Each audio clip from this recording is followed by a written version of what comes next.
yakinkan kepada anak buah untuk apa kita jadi polisi. Karena kalau anak buah kita tidak paham untuk apa kita jadi polisi, akhirnya memanfaatkan institusi Polri untuk kepentingan pribadi. Ini yang nggak boleh. Terlanjur ada beberapa aparat yang bertindak keras juga gitu, datang ke rumah warga, walaupun baik-baik, tapi didatangin aparat tuh pasti menimbulkan trauma. Nah, kalau dari kacamata Bang Boy ya, keberadaan simbol-simbol seperti itu tuh termasuk dalam kategori bibit-bibit terorisme atau hanya sekedar penyampaian aspirasi opini saja? Kan banyak sekali yang mendekatkan teroris itu dengan Islam tuh. Emang yang nggak Islam nggak ada? Ini maaf ya, ini kalau pertanyaan gua nggak berkenan. Tidak, nggak apa-apa, ini harus dijelaskan secara terbuka. Hanya Islam aja yang termasuk teroris atau gimana tuh? Mereka itu ingin merusak mindset bangsa kita. Kalau bisa bangsa kita ini berperang lebih bagus di antara sesama saudara. Ini terjadi.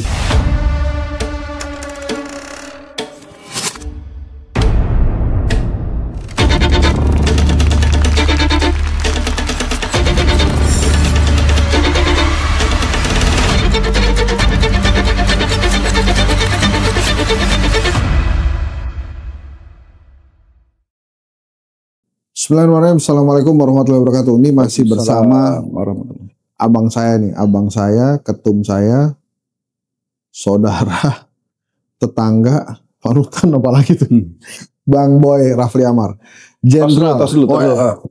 Mantap. Jenderal Boy Rafli Amar. Iya, ini saya nanya lagi deh, walaupun udah pernah ditanyain kan. Jadi lebih suka dipanggil Jenderal atau dipanggil Bang aja sebenarnya? Panggil Boy aja lah. Panggil Boy aja. Iya. Kalau dipanggil Jenderal gitu nengok gak? Lebay lah. Wah, gitu ya. Iya lah. Tapi kan nengok. Tapi kan kebanggaan. Kalau di tetangga bukan kebanggaan itu. Terima kasih. Kalau ada yang memanggil seperti itu, tapi kita ya nggak terlalu orientasi ke sana. Oh. Itu kan kelihatannya polisi itu tajir-tajir ya, Jenderal. Ya Bang. Tapi emang karir aja emang keberuntungan atau emang rezeki atau gimana tuh ceritanya? Ya mungkin ada upaya ya. Gitu ya. Mungkin juga ada keberkahan. Tapi kita kan juga berpikir berkah ini berkah yang diridhoi nggak oleh Allah. Yang penting. Iya. Kalau berkah itu ada keridhaan dari Allah, alhamdulillah harus terima sebagai rezeki. Karena kan jalan hidup orang bisa beda-beda. Ya nggak bisa sama kan. Jadi bisa jadi karena profesi polisi tingkat hubungan dengan masyarakat ya, itu cukup intens. Tetapi dalam memanfaatkan peluang, saya berpendapat kita tidak boleh istilahnya itu lari dari tugas utama kita sebagai pelindung, pengayom, pelayan masyarakat. Terutama itu selama menjadi polisi. Selama menjadi polisi. Tapi kan di zaman Pak Jokowi, polisi ini kan pamornya naik terus. Itu dirasakan oleh polisi atau perasaan kita aja sebagai rakyat tuh ngelihat, polisi ini zaman Pak Jokowi lagi jaya-jayanya nih. Iya.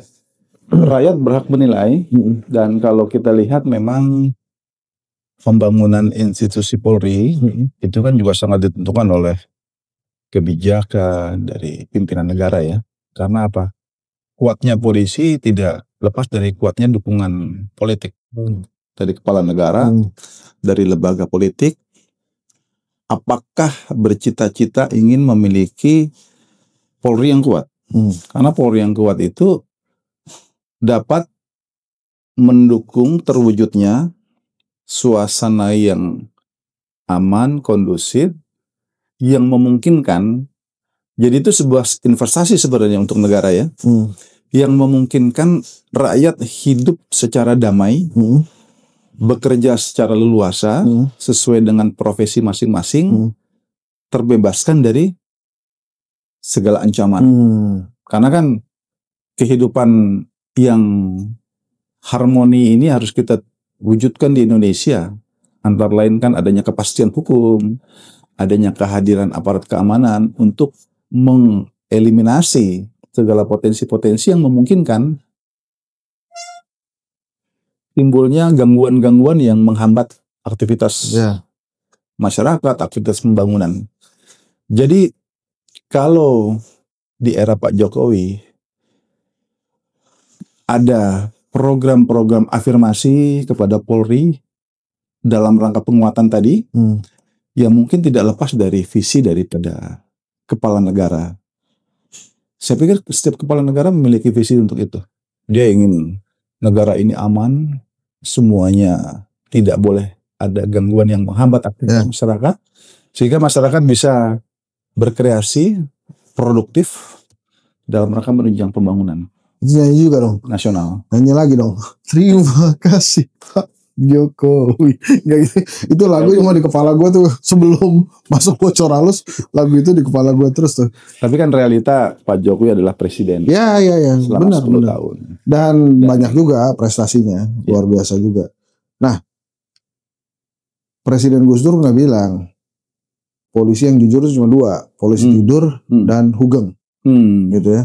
Nah, Bang Boy siapa punya tokoh role model polisi nggak? Kepala polisi yang pertama. Oh, siapa tuh? Pak R.S. Sukanto. Oh, kenapa? Kalau mau dibilang pertama itu ya. Yang kedua tentu saya sependapat dengan Pak Hugeng dengan kesederhanaan dan prinsip-prinsipnya di dalam menjadi abdi negara. Oke. Pak R.S. Sukanto itu Kapolri 13 tahun. Oh, lama. Jadi kita bayangkan itu adalah fondasi awal kepolisian didirikan. Jabatan Kepolisian Nasional waktu yang istilahnya itu kan masa sulit ya, tahun 45. Masa perjuangan, masa proses agresi militer, di mana kita baru tumbuh sebagai negara. Tapi di masa itulah beliau menanamkan fondasi-fondasi awal kepolisian negara Kesatuan Republik Indonesia. Dan itu bukan sesuatu yang gampang di era itu. Ini maaf nih kalau nggak berkenan. Kenapa sih nggak ada polisi yang, atau minimal yang saya tahu ya, nggak ada yang niru jejaknya Hugeng tuh? Kenapa? Bener nggak tuh pernyataan itu tuh, bahwa nggak ada yang ngikutin jejak Hugeng? Ini masalah pembangunan karakter sebenarnya. Karakter. Kalau Pak Hugeng sesuai dengan eranya ya, di masa beliau, kan tentu beda hari ini kan ya. Jadi perkembangan lingkungan strategik juga tidak sehebat hari ini. Artinya dunia semakin mengglobal, sistem nilai itu negara kita ini kan semakin berkembang ya, sehingga cara berpikir, mindset bangsa kita juga berbeda. Tetapi kita di era Pak Hugeng melihat Pak Hugeng yang menyadari segala keterbatasan hari itu, beliau menanamkan sistem nilai yang sangat fundamental buat Polri. Yaitu Polri tidak boleh korup, Polri harus sebagai pelayan, penolong, pelindung masyarakat. Jadi basicnya polisi ya sebagai itulah kira-kira. Pelindung, pelayan, pengayom ya. Jadi mengayomi orang-orang masyarakat yang mungkin masih berjuang untuk mencapai tahap sejahtera. Karena untuk mencapai tahap sejahtera itu kan perjuangan rakyat kita ini gak gampang. Ya, betul. Eranya pada waktu itu. Masyarakat masih banyak yang kayak Jakarta aja kan mungkin ya hidup dengan transportasi aja becak kan waktu itu luar biasa. Jadi tingkat kesejahteraan masih belum baik, tapi beliau sadar ketertiban hukum, kepastian hukum harus tegakkan, keadilan harus diwujudkan dengan tidak pilih kasih, dengan memberikan keteladanan. Jadi faktor keteladanan yang diberikan Pak Hugeng itu sebenarnya yang hari ini kemungkinan kita ini jauh panggang dari api. Karena integritas ya, integritas itu kan satu perbuatan antara kata dan perbuatannya satu. Jadi karakter-karakter ini sebenarnya yang perlu ditanamkan oleh anggota kepolisian hari ini. Suka kesel nggak kalau ada, kan image-nya jelek lah ya, banyak yang katanya oknum polisian yang begini, ada yang begitu gitu ya. Suka kesel nggak? Prihatin. Oh prihatin. Prihatin sama kesel tuh gimana tuh? Ya, sedih gitu ya. Sedih ya. Dan kesel itu istilahnya ini menyesalkan. Kenapa harus seperti itu? Gitu. Artinya penanaman nilai-nilai mentalitas kepada anggota Polri itu sangat mendasar sekali. Pernah waktu itu ketemu anggota yang begitu tuh, yang ngeselin begitu pernah? Iya ada lah. Terus diapain? Kan anggota biasanya kita kan sebagai atasan ya memberikan suatu bimbingan, karena kan atasan itu guru juga buat anak buah. Nggak bisa anak buah tuh dianggap semuanya bagus aja dan sudah tahu semuanya. Karena kan anak buah kita ada yang segala lapisan pendidikannya, ada yang sekolah tamtama juga ada, sekolah bintara kepolisian ada, tidak semuanya sekolah perwira ya. Itu pun banyak di antara yang sekolah perwira pun menghadapi masalah. Tetapi disinilah peran atasan. Jadi istilahnya itu pengawasan melekat oleh atasan harus bisa menjadi bagian yang memagari perilaku anggota agar tidak berbuat di luar kepatutan, di luar kode etik, di luar peraturan-peraturan tentang kepolisian yang mengatur internal. Jadi itulah yang harus kita yakinkan kepada anak buah. Untuk apa kita jadi polisi?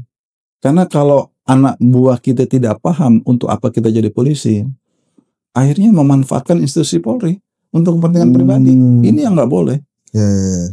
Menguntungkan pribadi itu apa? Mungkin untuk melancarkan kaitan bisnis, keluarga misalkan ya. Atau bahkan teman-teman yang sengaja dikondisikan agar bisa melakukan tindakan-tindakan yang melanggar hukum. Atau bahkan membiarkan yang sederhana aja. Ada kaitan minuman keras, ada narkoba. Di era waktu itu atau sekarang hari ini judi togel ya. Nah, itu kan nggak mendidik masyarakat. Kalau kita tahu kita membiarkan, itu tentu tidak benar. Bukan seperti itu. Justru kita meluruskan, oh ternyata ini ada mudaratnya, maka masyarakat harus dijelaskan apa mudaratnya keberadaan minuman keras, narkoba, atau katakanlah perjudian. Nah itu yang kepolisian harus ada konsistensi di dalam memberikan pemahaman sama masyarakat. Ini yang hal-hal kejahatan umum yang sangat mendasar ya, bisa terjadi di kalangan masyarakat kita. Dan bisa menjadi fenomena yang buruk ketika ada pembiaran dari kepolisian. Kira-kira itu ya. Nah, kan dalam karir dipercaya oleh Presiden waktu itu sebagai kepala BNPT, Badan Nasional Penanggulangan Terorisme. Itu kan bukan pekerjaan yang mudah juga tuh. Nah, sekarang saya nanya-nanya ngobrol-ngobrol tentang inilah teroris itu.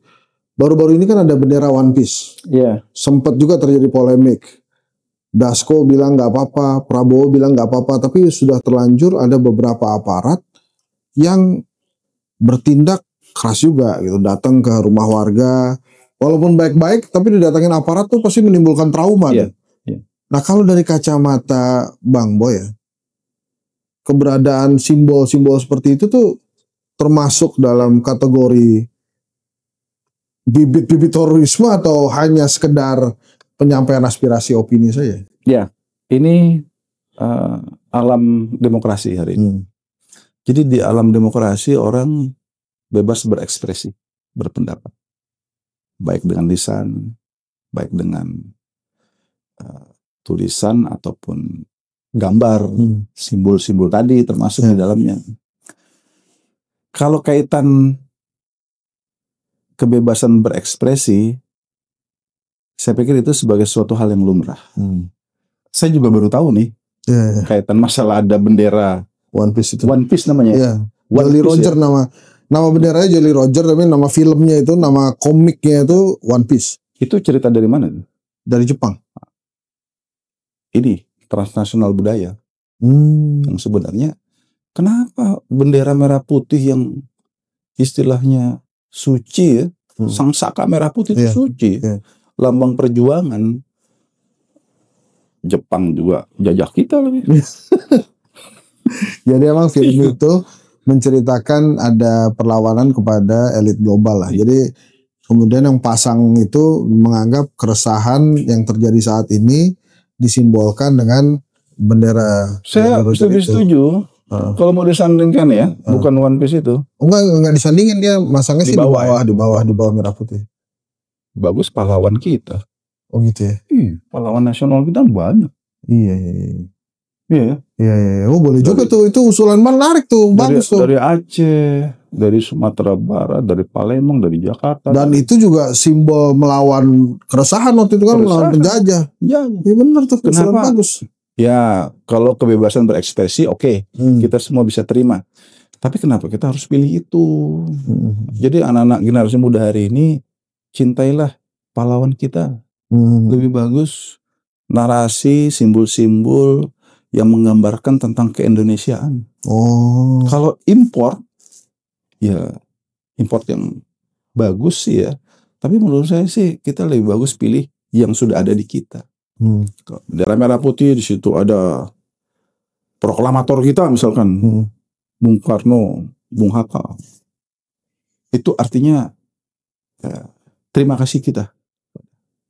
Nah, kan tadi kaitannya dengan terorisme ya. Apa sih ciri-ciri awal benih-benih orang bisa jadi teroris lah istilahnya tuh? Iya.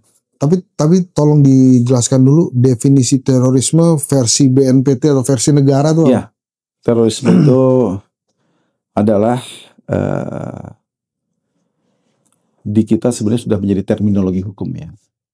Tapi secara global dapat yang bisa kita memahami hari ini adalah sebuah tindakan atau ancaman kekerasan yang berdampak ya. Jadi perbuatan atau tindakan atau ancaman kekerasan yang berdampak terjadinya keresahan, kecemasan, dapat menimbulkan korban, jiwa yang dilakukan secara sistematis untuk tujuan tertentu. Gitu lah. Ya ada kejahatan umum, ada kejahatan yang sifatnya lex specialis. Nah terorisme ini diatur lex specialis di negara kita. Karena apa? Karena dia ada undang-undang sendiri yang mengaturnya. Dan itu ada tujuan tertentu. Biasanya tidak lepas dari tujuan adanya hasrat untuk politik. Ingin berkuasa. Mengganti dasar negara. Mengganti ideologi negara. Ingin menghadirkan sebuah keyakinan baru. Ya, nah itu kalau ciri-cirinya kan misalnya ada kelompok yang nggak mau hormat bendera. Nah itu jenisnya bibit teroris atau kenakalan remaja tuh. Ini namanya kelompok intoleran. Terhadap nilai-nilai kebangsaan. Jadi itu bibit. Karena untuk menjadi teror dari bibit tadi, intoleran ke radikal, kemudian radikal itu bisa dalam bentuk kata-kata dan bentuk tindakan. Tindakan itu berbasis kekerasan. Kata-kata berbasis kekerasan, mengancam, membunuh, dan sebagainya, itu bisa menjadi sebuah unsur terorisme. Apalagi kalau kita dengan aksi. Wah, ini kita serang pakai pisau aja, terus kemudian, nah, intoleran terhadap nilai-nilai kebangsaan, menurut saya karena lemah wawasan kebangsaan. Jadi wawasan kebangsaan itu kelihatannya ini banget ya, jadul gitu ya. Tapi ini perlu sekali hari ini. Anak-anak muda kalau nggak ngerti wawasan bangsanya sendiri, dia akan menjadi orang asing di negara ini. Akhirnya kayak tadi, menghormat bendera merah putih, ini adalah lambang sang saka yang hasil dari jeripayah leluhur, yang korbannya sudah ribuan jiwa untuk mempertahankan negara kesatuan Republik Indonesia ini, tapi dia nggak mau hormat. Ini nilai-nilai kebangsaan. Jangan diadu-adu dengan nilai-nilai agama berbeda. Nah, kan ini mohon maaf ya kalau pertanyaannya salah nih. Ini saya mohon maaf sekali lagi. Kan banyak sekali yang mendekatkan teroris itu dengan Islam tuh. Iya. Emang yang nggak Islam nggak ada? Ini maaf ya, ini kalau pertanyaan gua nggak berkenan. Tidak. Nggak apa-apa, ini harus dijelaskan secara terbuka. Hanya Islam aja yang termasuk teroris atau gimana tuh? Tidak. Jadi terorisme itu tidak identik dengan Islam. Oke. Dia juga bisa, kalau background agama ada juga dari background keyakinan lain melakukan aksi kekerasan itu ada. Dan sudah ada contoh-contoh lah. Tetapi ada stigma yang hendak dibangun. Nah ini kita harus waspadanya seperti itu sebagai bangsa Indonesia ya. Yeah. Bangsa Indonesia ini kan mayoritas Islam. Islam yang rahmatan lil alamin. Yeah. Jadi Islam mayoritas itu, maaf saya katakan ahlus sunnah wal jamaah. Yang karakternya itu moderat. Karakternya berada di tengah-tengah. Tidak ekstrim kanan, tidak ekstrim kiri. Apa namanya? Wasatiyah ya boleh? Wasatiyah. Wasatiyah. Watoniyah, basyariyah. Jadi yang membangun semangat itu. Ukhuwah basyariyah, watoniyah, yang istilahnya dia menghormati perbedaan, bertoleransi. Nah, jaringan kelompok terorisme awalnya itu membangun narasi seolah-olah mereka itu sedang berjuang atas nama agama. Dikala masa lalu ya, tokoh-tokoh yang terkenal itu kan ya termasuk yang kaitan Al-Qaeda ya. Saya kita tidak mengupas hari ini kenapa Al-Qaeda bisa terbentuk ya. Tapi yang jelas narasi-narasi yang dibangun itu seolah-olah dia kemudian untuk mendirikan negara ISIS dan sebagainya. Dia kan memakai simbol-simbol itu kan. Itu kalau kita tidak waspada, kita bisa masuk dalam skenario itu. Indonesia keislamannya tidak seperti itu. Ya. Islam kita ini Islam rahmatan lil alamin. Bukan boleh melakukan aksi-aksi kekerasan, membunuh, apalagi menyakiti. Bahkan Islam yang saling tolong-menolong.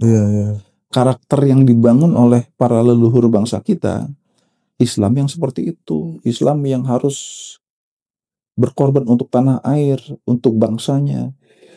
Nah mereka mengajarkan kita untuk membenci bangsanya sendiri. Atas nama, seolah-olah berjuang atas nama agama. Indonesia, negara yang majemuk ini, negara yang fondasinya dibuat sangat luar biasa dengan ideologi Pancasila. Kalau kita terbawa dengan arus itu, makanya yang berangkat ke ISIS itu 2014, 2013, 14, 15, 16 itu ya, mereka ada yang sampai jual rumah. Bawa anaknya, jual rumah, bawa anak, bawa uang, kena propaganda ISIS.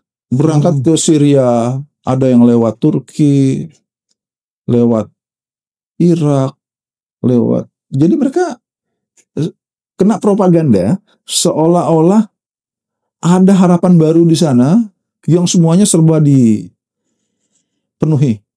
Dapat gaji, pendidikan gratis, asuransi. Padahal kehancuran sampai hari ini beberapa masyarakat masih di kamp pengungsian ya. Itu prihatin. Gini, saya ada satu hal yang saya penasaran ini sebagai analis komunikasi ya. Saya kok menilai terkadang ya, ini mungkin saya salah ya, isu teroris itu up and down gitu. Jadi ini kayak ada yang mainin nih teori ini nih. Isu ini seperti ada yang mainin. Udah sekarang kita kita naikin isu teroris, kemudian turun lagi, terus tiba-tiba naik lagi. Kayak isu radikal kan, radikalisme itu saya kok ngelihatnya isunya tuh naik turun seperti ada yang mengorkestrasi gitu. Kapan dia mesti naik, kapan turun, itu menurut Bang Boy kan? Ya sebenarnya ini yang berlatar belakang media lebih paham. Di tengah masyarakat kita ini kan banyak sekali isu kan. Ya. Yang memainkan isu, yang dia bisa menjadi isu, bisa menjadi semacam katakanlah hal yang dikonsumsi oleh publik, itu kan media yang berarti maksud saya memang benar isu ini diorkestrasi kadang ada kadang enggak, atau memang sebenarnya isu terorisme ini sebetulnya ada terus, cuma kemudian mampu diredam, kemudian naik lagi, atau gimana sebenarnya? Kalau semuanya memang harus berbasis fakta dong. Oke. Kita tidak bisa di tengah. Ya opini aja nih kan. Iya, di tengah ini membangun sebuah opini negara kita sedang cemas, ada teror dan sebagainya. Tetapi realita faktanya seperti apa? Fakta-fakta itu kan nyata di masyarakat terjadi, bagian dari proses hukum, itu kan. Dalam terminologi hukum kita, kekerasan yang dilakukan oleh mereka itu terkait dengan ancaman terorisme. Kalau ini menjadi sebuah berita, ya tentunya peran dari media sangat besar. Karena media bisa membuat itu menjadi redup, bisa menjadi besar. Jadi bagaimana frekuensinya dimainkan oleh media. Jadi media makanya kita sarankan untuk tidak melakukan liputan ya. Karena pada posisi saya bertugas di bidang humas, secara vulgar. Dulu kan sempat ada live, penangkapan itu secara langsung, tembak-tembakan itu lama-lama kita sampaikan, mohon tidak dilakukan liputan seperti itu. Tunggu nanti penjelasan dari kita. Karena apa? Kalau buat media itu sesuatu yang menarik. Ini eksklusif sekali kan? Iya. Kita juga nonton live. Wah, kayak film padahal nggak film tuh kan. Tapi itu kan memberikan sebuah gambaran ketakutan buat masyarakat kita. Kita tidak ingin sebenarnya itu terjadi. Tetapi kepentingan pemberitaan ini yang harus. Tapi kita kerjasama dengan media. Karena ya kita memohon lah agar tidak membuat suasana menjadi semakin mencekam. Karena teror itu tujuannya menimbulkan ketakutan. Nah ini bisa kita menjadi bagian yang memenuhi keinginannya teror. Karena muncul ketakutan ya. Ketakutan yang meluas. Kalau dia diberitakan, maka akan membuat suasana yang tidak nyaman di masyarakat.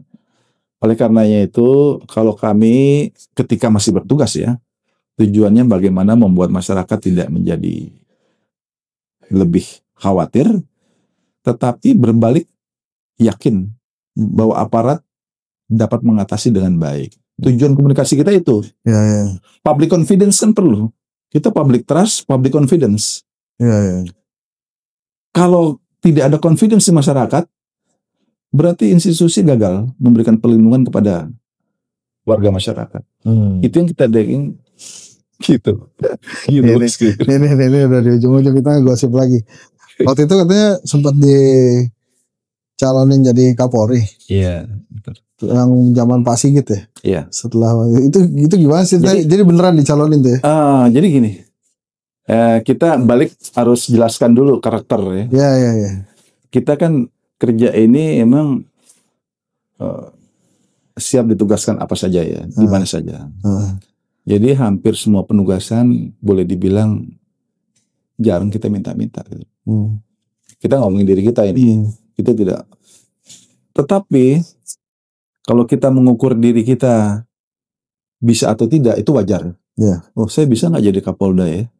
Oh, itu kan terjadi dalam dialog dalam diri kan. Itu sebagai sesuatu hal untuk mengukur diri. Berkaitan dengan pemberitaan Kapolri, saya melihat ada berita.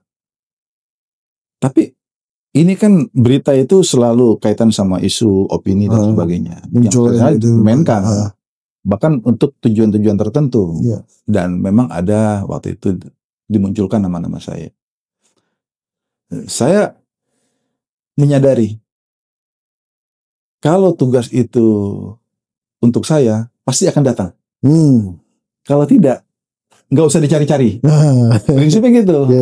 Karena yang tadi orang memainkan isu. Memainkan isu untuk tujuan-tujuan tertentu. Bisa jadi untuk terkait hal-hal yang dinilai oleh publik, diamati dan sebagainya ya. Nah, karena saya menerima apa adanya, saya ya dalam hati cukup senang juga. Iya. Kali aja beneran tuh ya. Ini kan di sumber hadiah ya. Jadi artinya saya yakin ini tugas negara dan tangan Tuhan punya pengaruh. Okay. Ketika tugas itu datang ke kita harus siap. Iya. Tapi kalau enggak, memang belum nasibnya, belum milik kita, dan yang terbaik untuk kita mungkin bukan di situ. Ada rencana Tuhan yang kita nggak tahu. Iya. Kita harus yakin itu, dan saya tidak melakukan sesuatu yang membuat saya harus jadi Kapolri dan sebagainya. Karena waktu itu kan kepala BNPT. Iya. Fokus aja tugas BNPT.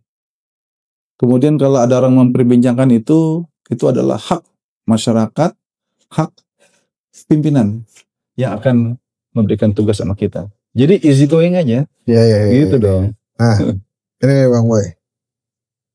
Walaupun sekarang sudah tidak lagi bertugas di BNPT, apa kira-kira ya pesan buat pemerintahan saat inilah terhadap penanggulangan terorisme mungkin buat Pak Prabowo ya. Saya sering loh. Apa kalau yang ngobrol-ngobrol tuh pedagang kaki lima, terus tamu-tamu di sini, tokoh-tokoh ya, kasih pesan juga buat Pak Prabowo kemarin, tapi Bu Kony ngasih pesannya buat Mas Gibran, ya nggak apa-apa deh. Bang Boy, kira-kira ada pesan apa buat Pak Prabowo nih? Iya, kalau kaitan masalah. Yang mana ya kameranya? Ini ya, yang ini. Kalau kaitan masalah terkait terorisme ini, ya. Jadi memang ini adalah sebuah isu yang harus kita kelola ya. Harus kita kelola dengan baik, dan dia bisa besar, dia bisa kecil. Dari perspektif isu ya. Karena apa? Karena kelompok terorisme senang propaganda. Jadi propagandanya apalagi sekarang kan sudah di media sosial ya. Bukan lagi face to face, media sosial.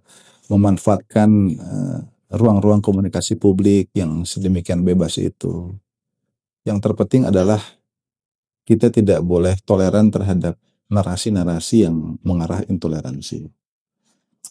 Karena kalau dibiarkan medsos ini dikuasai oleh kelompok-kelompok intoleran yang kemudian bisa naik tingkat menjadi bagian dari kelompok radikalisme, ini bisa membangun sebuah pendidikan yang tidak baik buat masyarakat kita. Karena kita lihat 280 juta penduduk Indonesia, kan lebih dari 200 juta itu udah pengguna internet. 80% pengguna internet itu adalah pengguna media sosial. 60% pengguna media sosial kita adalah anak-anak muda.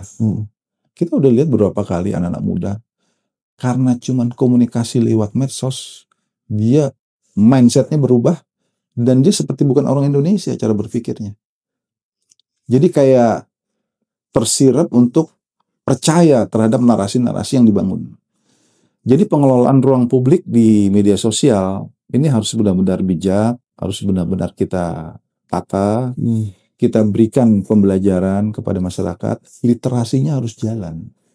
Jadi orang nggak bisa juga ditindak, tapi tidak ada proses literasi terhadap anak-anak muda. Oleh karena itu literasi, nilai-nilai kebangsaan kita, nilai-nilai toleransi kita, kebinekaan kita ini harus menjadi bagian yang harus masif dilakukan oleh semua elemen. Karena ini di era global begini kan, media sosial ini boleh dibilang dunia tanpa batas. Borderless. Jadi kalau dari berbagai arah datang, kemudian diterima begitu saja oleh anak-anak muda kita, ini akan membangun karakter bangsa yang jauh dari nilai-nilai keindonesiaan. Tanpa disadari itu akan nanti menjadi karakter-karakter yang bertentangan dengan jati diri bangsa kita. Nah, oleh karena itu saya menyarankan pengelolaan media sosial ini. Kalau dunia nyata kita bisa lihat. Ada yang atasi patroli, ada yang petugas intelijen mengamati.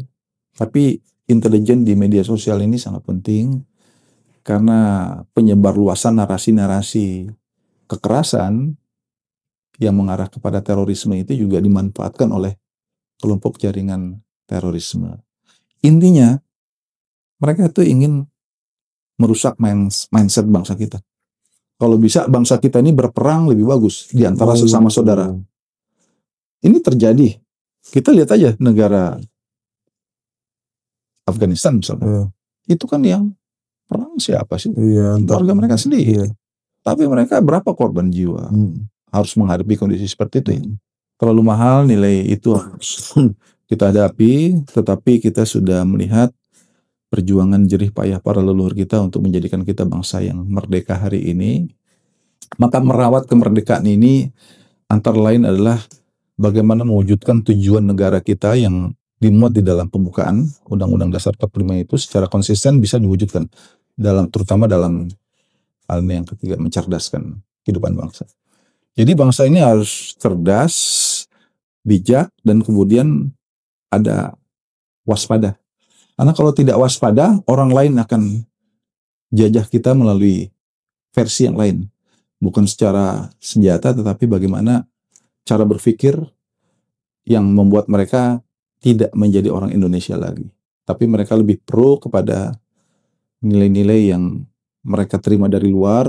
Itulah yang menjadi ancaman terbesar kita ke depan. Itu menurut pandangan saya.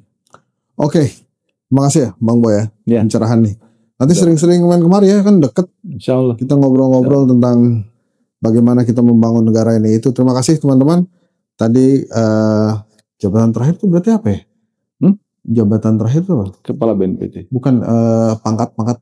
Oh, Komisaris Jenderal. Komjen Pol Purnawirawan ya. Boy Rafli Amar. Wah, ini juga pokoknya saya senang banget kedatangan Bang Boy di sini. Terima kasih. Assalamualaikum warahmatullahi wabarakatuh. Waalaikumsalam warahmatullahi wabarakatuh. Terima kasih. Wah.